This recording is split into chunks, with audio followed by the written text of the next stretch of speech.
ಕಾಲುವೆಗೆ ಏಪ್ರಿಲ್ 9ರವರೆಗೆ ಮಾತ್ರ ನೀರು ಹರಿಸುವುದಕ್ಕೆ ತೀರ್ಮಾನ ತೆಗೆದುಕೊಂಡಿದ್ದಾರೆ. 2 ತಾಲೂಕುಗಳ ಬಂದ್ಗೆ ಕರೆ ನೀಡಿವೆ ರೈತಪರ ಸಂಘಟನೆಗಳು. ಕೊಪ್ಪಳದಲ್ಲಿರುವಂತಹ ತುಂಗಭದ್ರಾ ಜಲಾಶಯ ಏನಿದೆ ದಿನೇ ದಿನೇ ಖಾಲಿ ಆಗ್ತಾ ಇದೆ. ಎಡದಂಡೆ ಕಾಲುವೆಗೆ ಏಪ್ರಿಲ್ 9ನೇ ತಾರೀಕುವರೆಗೂ ಮಾತ್ರ ನೀರು ಹರಿಸಬೇಕು ಅನ್ನೋದು ತೀರ್ಮಾನ. ಹೀಗಾಗಿ 2 ತಾಲೂಕುಗಳ ಬಂದ್ಗೆ ರೈತಪರ ಸಂಘಟನೆಗಳು ಕರೆ ಕೊಟ್ಟಿರೋದು. ಇನ್ನು ಕೊಪ್ಪಳ ಜಿಲ್ಲೆಯ ಗಂಗಾವತಿ, ಕಾರಟಗಿ ತಾಲೂಕುಗಳ ಬಂದ್ಗೆ ರೈತರು ಕರೆ ಕೊಟ್ಟಿರೋದು. ನೀರಿಲ್ಲದೆ ಬೆಳೆ ಒಣಗ್ತಾ ಇದ್ದಾವೆ. ಹೀಗಾಗಿ 2 ತಾಲೂಕುಗಳನ್ನ ಬಂದ್ ಮಾಡಬೇಕು, ನೀರು ಪೂರೈಕೆಗೆ ಆಗ್ರಹಿಸಬೇಕು ಅಂತ. ಏಪ್ರಿಲ್ 8ರಂದು ಗಂಗಾವತಿ, ಏಪ್ರಿಲ್ 9ರಂದು ಕಾರಟಗಿ ಬಂದ್ ಮಾಡಬೇಕು ಅಂತ ತೀರ್ಮಾನ ತೆಗೆದುಕೊಂಡಿದ್ದಾರೆ. ಏಪ್ರಿಲ್ 25ರವರೆಗೂ ಕೂಡ ನೀರು ಹರಿಸುವಂತೆ ಆಗ್ರಹಿಸ್ತಾ ಇದ್ದಾರೆ ರೈತರು.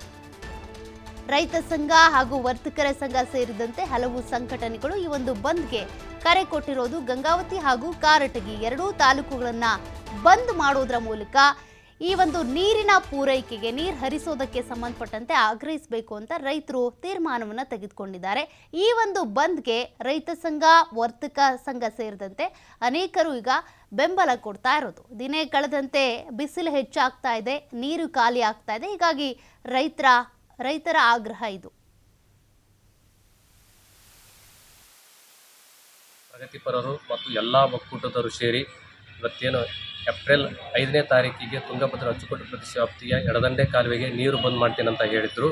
ಅದರ ಪ್ರಯುಕ್ತವಾಗಿ ಇವತ್ತು ನಾವು ಪೂರ್ವಭಾವಿ ಸಭೆ ಕರೆದು ನಮಗೆ ಏಪ್ರಿಲ್ 25ರವರೆಗೂ ನೀರು ಬೇಕು, ನೀರು ಬರದೇ ಇದ್ದರೆ ಒಂದು ಒಳ್ಳೆಯ ಪಕ್ಷದಲ್ಲಿ ನಾವು 8ನೇ ತಾರೀಕು ಏನು ಕಾರಟಗಿ ಮತ್ತು ಗಂಗಾವತಿಯನ್ನು ಸಂಪೂರ್ಣವಾಗಿ ಬಂದ್ ಮಾಡಿ 9ನೇ ತಾರೀಕಿನಂದು ಮಾನ್ಯ ಶಿವರಾಜ್ ತಂಗಡಿಗೆ ಅವರ ಮನೆಗೆ ಮುತ್ತಿಗೆ ಹಾಕುವ ಮುಖಾಂತರ ಸರ್ಕಾರವನ್ನು ಎಚ್ಚರಿಸುವುದು ಮತ್ತು ಇವತ್ತೇನು ರೈತರು ವಿಷ ಕುಡಿಯುವಂಥ ಪರಿಸ್ಥಿತಿಯನ್ನು ಏನು ಇವತ್ತು ಸರ್ಕಾರ ಬಂದಿದೆ, ಆ ಸರ್ಕಾರವನ್ನೇ ಉರುಳಿಸುವಂಥ ಕೆಲಸವನ್ನು ಮತ್ತು ಇವತ್ತೇನು ರೈತರಿಂದ ಮತ ಪಡೆದಂಥ ಜನಪ್ರತಿನಿಧಿಗಳು ಅವರೇನು ಇವತ್ತು ರೈತರ ಪರವಾಗಿ ಧ್ವನಿ ಎತ್ತದಿದ್ದರೆ ಅವರು ಬಾರ್ಕರ್ ಮುಖಾಂತರ ಚಳೆ ಬಿಡಿಸುವಂಥ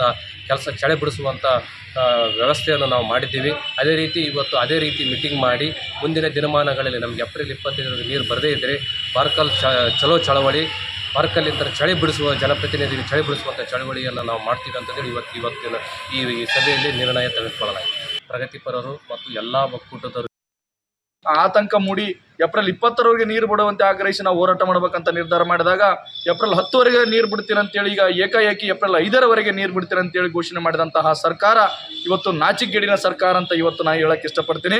ಇವತ್ತು ನಾವು ಒಂದು ಪೂರ್ವಭಾವಿ ಸಭೆಯನ್ನು ಕರೆದು ಏನು ನಿರ್ಧಾರ ಮಾಡಿದೀವಿ ಅಂದರೆ ಇವತ್ತು ಕನ್ನಡ ಪರ ಸಂಘಟನೆಗಳು, ದಲಿತ ಸಂಘಟನೆಗಳು, ರೈತ ಪರ ಸಂಘಟನೆಗಳು ಮತ್ತು ಆಟೋ ಚಾಲಕರ ಸಂಘಟನೆ ಮತ್ತು ಹಕ್ಕಿ ಗಿರಣಿಯ ಮಾಲೀಕರ ಸಂಘಟನೆ, ಎಲ್ಲ ಗಂಗಾವತಿಯ ಪ್ರತಿಯೊಂದು ಸಂಘಟನೆಯ ಒಕ್ಕೂಟಗಳೆಲ್ಲ ಸೇರಿ ನಾವು ಇವತ್ತು ನಿರ್ಧಾರ ಮಾಡಿದ್ದೇನೆಂದರೆ, ನೀವು ಏಪ್ರಿಲ್ 20ರವರೆಗೆ ನೀರು ಏನನ್ನು ಹರಿಸದಿದ್ದಲ್ಲಿ ನಾವು ಗಂಗಾವತಿಯನ್ನು ಏಪ್ರಿಲ್ 8ನೇ ತಾರೀಕು ಸಂಪೂರ್ಣ ಬಂದ್ ಮಾಡುವ ಮುಖಾಂತರ ನಾವು ಹೋರಾಟಕ್ಕೆ ಬೀದಿಗಿಳಿತೀವಿ. ತದಾದ ನಂತರ ಕೂಡ ನೀವು ಸರ್ಕಾರ ಎಚ್ಚೆತ್ತುಕೊಂಡು ಈ ನಮ್ಮ ರೈತನ ಒಂದು ಕೂಗಿಗೆ ನೀವು ನೀರನ್ನು ಬಿಡದೇ ಇದ್ದಲ್ಲಿ ಏಪ್ರಿಲ್ 9ನೇ ತಾರೀಕು ನಾವು ಮಾನ್ಯ ಶಿವರಾಜ್ ತಂಗಡಿಯವರ ಅಂದರೆ ನಮ್ಮ ಕೊಪ್ಪಳ ಜಿಲ್ಲಾ ಉಸ್ತುವಾರಿ ಸಚಿವರ ಮನೆಗೆ ನಾವು ಇವತ್ತು ಮುತ್ತಿಗೆ ಹಾಕುವಂಥ ಕೆಲಸವನ್ನು ಮಾಡ್ತೇವೆಂದು ಈ ಸಭೆಯಲ್ಲಿ ತೀರ್ಮಾನಿಸಲಾಗಿದೆ. ಮತ್ತಷ್ಟು ಡೀಟೇಲ್ಸ್ ಕೊಡ್ತಾರೆ ಪ್ರತಿನಿಧಿ ನಾಗರಾಜ್. ಈಗಾಗಲೇ ರೈತಪರ ಸಂಘಟನೆಗಳು ಬಂದ್ಗೆ ಕರೆ ಕೊಟ್ಟಿರೋದು. ಗಂಗಾವತಿ ಹಾಗೂ ಕಾರಟಗಿ ಬಂದ್ ಮಾಡ್ತೀವಿ, ನಮಗೆ ಬೇಕಾದಂಥ ನೀರನ್ನು ಪೂರೈಕೆ ಮಾಡಲಿಲ್ಲ ಅಂದರೆ ಅಂತ. ಮತ್ತೆ ಯಾವ್ಯಾವ ಸಂಘಟನೆಗಳು ಬೆಂಬಲ ಕೊಡ್ತಿರೋದು, ಹಾಗೆ ಸದ್ಯಕ್ಕೆ ಎಷ್ಟು TMC ನೀರಿದೆ, ಇವ್ರು ಕೇಳ್ತಾ ಇರೋ ಪ್ರಕಾರ ಅಲ್ಲಿವರೆಗೂ ನೀರು ಹರಿಸೋದಕ್ಕಾಗುತ್ತಾ? ಓಕೆ, ಏನಂದ್ರೆ ತುಂಗಭದ್ರಾ ಜಲಾಶಯದವರು ಇದು ಕರ್ನಾಟಕ ಮತ್ತು ತೆಲಂಗಾಣ ಮತ್ತು ಆಂಧ್ರ ಪ್ರದೇಶದ ಜೀವನ ಇರ್ಬೋದು, ಈ 3 ರಾಜ್ಯಗಳಿಗೆ ಸಂಬಂಧಪಡುವಂತ ಕಲ್ಯಾಣ ಕರ್ನಾಟಕ ಸೇರಿದಂತೆ ತೆಲಂಗಾಣ ಮತ್ತು ಆಂಧ್ರ ಪ್ರದೇಶದ ಜಿಲ್ಲೆಗಳಿಗೆ ಕೂಡ ಇಲ್ಲಿನ ತುಂಗಭದ್ರಾ ಜಲಾಶಯ ಜೀವನ ಅಂತ ಹೇಳ್ಬೋದು. ಆದ್ರೆ ಇದೀಗ ಜಲಾಶಯದಲ್ಲಿ ಕೇವಲ ಏನಂದ್ರೆ 10 TMC ಅಂದ್ರೆ ನೀರು ಸಂಗ್ರಹ ಆಗಿರುವಂತದ್ದು ಅಂದ್ರೆ ಡೆಡ್ ಸ್ಟೋರೇಜ್ ಬಂದು ತಲುಪಿದೆ. ಆದ್ರೆ ಈ ಹಿಂದೆ ಏನಂದ್ರೆ ಸರ್ಕಾರ ICC ಮೀಟಿಂಗ್ ಮಾಡಿದ ಸಂದರ್ಭದಲ್ಲಿ ಇಲ್ಲ ನಿಮ್ಗೆ ಏನಂದ್ರೆ 2 ಬೆಳಗ್ಗೆ ಸಂಪೂರ್ಣವಾಗಿ ನೀರು ಕೊಡ್ತೀವಿ ಅಂತ ಹೇಳಿದ್ರು. ಸಚಿವ ಶಿವರಾಜ್ ತಂಗಡಿ ಅವರ ನೇತೃತ್ವದಲ್ಲಿ ICC ಮೀಟಿಂಗ್ ಕೂಡ ಆಗಿತ್ತು. ಆದ್ರೆ ಇದೀಗ ಡೆಡ್ ಸ್ಟೋರೇಜ್ ಅಂತ ತಲುಪಿದ್ರಿಂದ ಕುಡಿಯ ನೀರು ಉಳಿಸಿಕೊಂಡು ರೈತರಿಗೆ 2 ಬೆಳಗ್ಗೆ ನೀರು ಉಳಿಸೋದು ಬಹಳ ಕಷ್ಟ. ಆ ಕಾರಣಕ್ಕಾಗಿ ಸ್ವತಃ ಶಿವರಾಜ್ ತಂಗಡಿ ಅವರ ನೇತೃತ್ವದಲ್ಲಿ ನಿನ್ನೆ ಬೆಂಗಳೂರಿನಲ್ಲಿ ICC ಮೀಟಿಂಗ್ ನಡೆಯಿತು. ಇಂಥ ಸಂದರ್ಭದಲ್ಲಿ ಶಿವರಾಜ್ ತಂಗಡಿ ಅವರು ಇಲ್ಲ ಏಪ್ರಿಲ್ 5ನೇ ತಾರೀಕು ಅಂತ ಹೇಳಿದ್ವಿ, ಆದ್ರೆ 9ರವರೆಗೂ ನೀರು ಬಿಡುವಂತ ಮತ್ತು 10ನೇ ತಾರೀಕುವರೆಗೂ ನೀರು ಬಿಡುವಂತ ಕೆಲಸ ಮಾಡ್ತೀವಿ ಅಂತ ಹೇಳಿದ್ರು. ಆದ್ರೆ ಇದರಿಂದ ಆಕರ್ಷಗೊಂಡಂತ ರೈತ ಸಂಘದವರು ಮತ್ತು ವರ್ತಕರ ಸಂಘದವರು, ವ್ಯಾಪಾರಸ್ಥರು ಸೇರಿದಂತೆ ಬಹಳಷ್ಟು ಕನ್ನಡ ಪರ ಸಂಘಟನೆಯವರು, ಯಾಕಂತಂದ್ರೆ ಈಗೇನು ಗಂಗಾವತಿ, ಕೊಪ್ಪಳ ಜಿಲ್ಲೆಯ ಗಂಗಾವತಿ ಭಾಗ ಮತ್ತು ಕಾಟಿ ಭಾಗದಲ್ಲಿ ಅತಿ ಹೆಚ್ಚು ಭತ್ತ ಬೆಳೀತಾರೆ. ಏಪ್ರಿಲ್ 20ರವರೆಗೂ ನೀರು ಬಂದ್ರೆ ಮಾತ್ರ ಬೆಳೆಯನ್ನು ಉಳಿಸ್ಕೊಳ್ಳಲು ಸಾಧ್ಯ, ಇಲ್ಲವಾದ್ರೆ ಖಂಡಿತರು ಕೂಡ ಬೆಳೆಗಳು ಸಂಪೂರ್ಣ ಒಣಗೋಗುತ್ತೆ. ಈ ಕಾರಣಕ್ಕಾಗಿ ಸ್ವತಃ ಏನಾದ್ರೆ ರೈತ ಪರ ಸಂಘಟನೆಯವರು ನಿನ್ನೆ ಸಭೆ ಮಾಡಬೇಕಾದ್ರು ಏಪ್ರಿಲ್ 25ರವರೆಗೂ ನೀರು ಬಿಡಬೇಕು.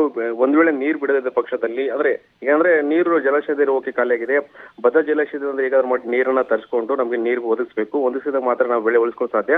ಒಂದ್ ವೇಳೆ ಏಪ್ರಿಲ್ 25ರವರೆಗೂ ನೀರು ಬಿಡದಿದ್ದಲ್ಲಿ ನಾವು 8ನೇ ತಾರೀಕಂದು ಕೊಪ್ಪಳ ಜಿಲ್ಲೆಯ ಗಂಗಾವತಿ ಬಂದ್ಗೆ ಕರೆ ನೀಡ್ತೀವಿ. ತದನಂತರ 9ನೇ ತಾರೀಕಂದು ಕೊಪ್ಪಳ ಜಿಲ್ಲೆಯ ಕಾಟಗಿ ಪಟ್ಟಣವನ್ನು ಕೂಡ ಬಂದ್ ಮಾಡ್ತೀವಿ. ತದನಂತರ ಅದೇ ದಿನದಂದು 9ನೇ ತಾರೀಕಂದು ಕಾಟಿಯಲ್ಲಿರುವ ಸಚಿವರಾದ ಶಿವರಾಜ್ ತಂಗಡಿ ಅವರ ನಿವಾಸಕ್ಕೆ ಮುತ್ತಿಗೆ ಹಾಕ್ತೀವಿ ಅಂತೇಳಿ ಇದೀಗ ಒಂದು ಹೇಳಿಕೆ ಕೊಟ್ಟಿರುವಂತದ್ದು. ಒಟ್ಟಾರೆ ಇದೀಗ ಸರ್ಕಾರ ಇಕ್ಕಟ್ಟಿಗೆ ಸಿಕ್ಕಿದೆ. ಒಂದು ರೈತರ ಬೆಳೆಗಳನ್ನ ಸಂರಕ್ಷಣೆ ಮಾಡುವ ನಿಟ್ಟಿನಲ್ಲಿ ಸರ್ಕಾರ ಅಂತ ನೀರನ್ನು ಕೊಡ್ತೀವಿ ಅಂತ ಹೇಳ್ತಾರೆ. ಆದ್ರೆ ಅದು ಕೇವಲ 9ನೇ ತಾರೀಕುವರೆಗೂ ನೀರು ಕೊಡ್ತೀವಿ ಅಂತ ಹೇಳ್ತಾರೆ. ಒಂದ್ ವೇಳೆ 9ನೇ ತಾರೀಕುವರೆಗೂ ನೀರು ಒದಗಿಸಿದ್ರೆ ನಿಜವಾಗ್ಲೂ ಕೂಡ ಕೆಳಹಂತದ ಭಾಗದಲ್ಲಿ ಬಹಳಷ್ಟು ರೈತರಿಗೆ ಅನ್ಯಾಯವಾಗಲಿದೆ. ಯಾಕಂದ್ರೆ ಅಲ್ಲಿ ಕೂಡ ಬೆಳೆಗಳು ಸಂಪೂರ್ಣವಾಗಿ ಒಣಗುವಂತ ಸ್ಥಿತಿ ನಿರ್ಮಾಣವಾಗಲಿದೆ. ಆ ಕಾರಣಕ್ಕಾಗಿ ನಾವು ಬಂದ್ಗೆ ಕರೆ ನೀಡಿದ್ವಿ ಅಂತೇಳಿ ರೈತ ಸಂಘಗಳು ಹೇಳಿರುವಂತದ್ದು. ಹೇಗಾದ್ರೂ ಮಾಡಿ ಸರ್ಕಾರ ಈಗಾದ್ರೂ ಭದ್ರಾ ಜಲಾಶಯದಿಂದ ನೀರು ತರಿಸ್ಕೊಂಡು ರೈತರಿಗೆ ಕೊಡುವಂತ ಕೆಲಸ ಮಾಡಬೇಕು. ಇಲ್ಲವಾದ್ರೆ ಖಂಡಿತಲೂ ಕೂಡ ರೈತರ ಸಂಕಷ್ಟ ಒದಗಲಿ ಅಂತ ಹೇಳ್ಬೋದು. Okay, thank you Nagaraj ಡೀಟೇಲ್ಸ್ಗೆ.